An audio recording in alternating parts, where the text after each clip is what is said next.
What's up, everybody? Welcome to this week's episode of Building Encouragement, you dig? One thing we're going to talk about this time is we're going to talk about how old tactics doesn't work on new crops.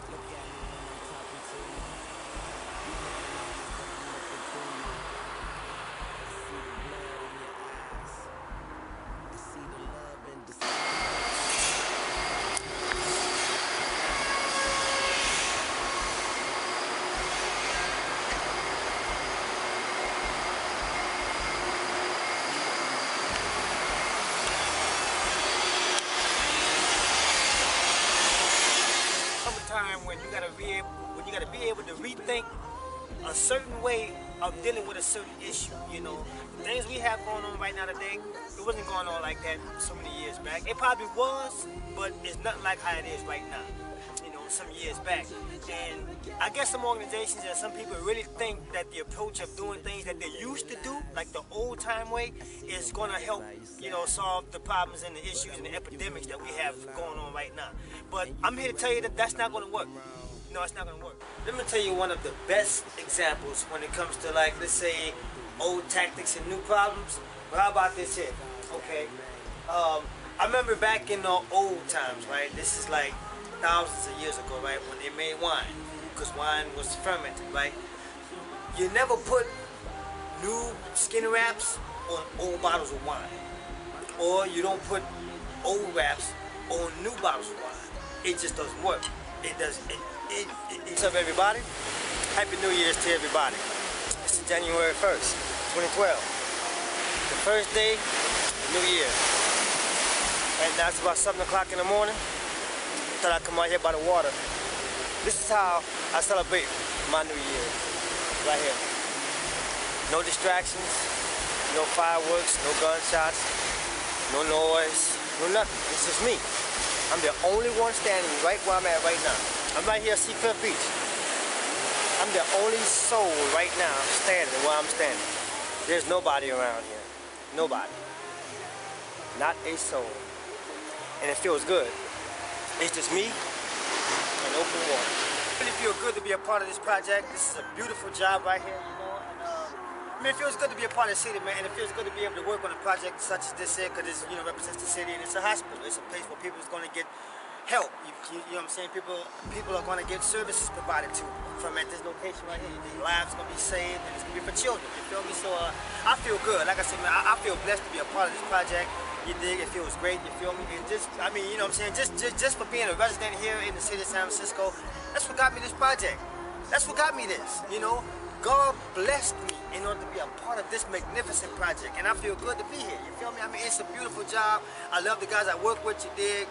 And I mean, it's all gravy, man, and it feels good to be part of a landmark of the city, because this is no doubt going to be a landmark. Not only a hospital, people's lives are going to be saved here. People are going to be born here. You feel me? This is what I'm a part of right now, and it feels good, man. It feels blessed to be up here, you dig? So I want y'all to see where I'm at. This is where I'm at for the time being, you dig? Right here at the Mission Bay Hospital, you feel me? So I just want y'all to see that real quick, and once again, this is your boy BEZ. You heard me? Logging in one time right here, San Francisco. So I just wanted to keep y'all up to speed real fast, and I'll holler back at y'all a little later. We really need to come up with a better solution to the problems we have today, because it's a whole lot different than when it was, say, 15, 20 years or so ago. You feel me? The same way we dealt with problems then, it doesn't work right now. It doesn't apply now. There's a whole different mindset that has to be applied to what's going on right now.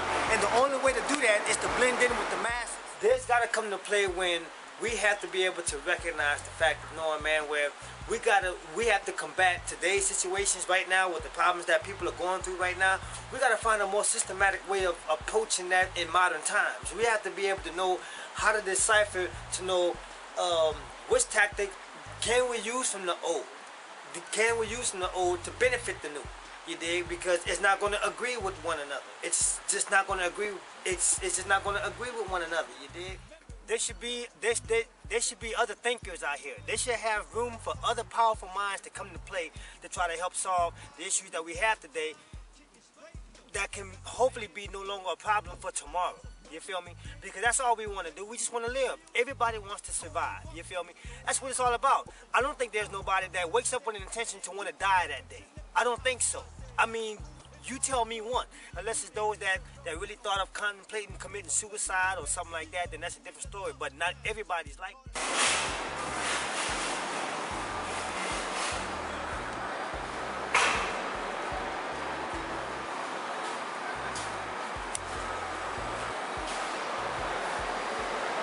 So, I mean, like I say, there's gotta come a time, man.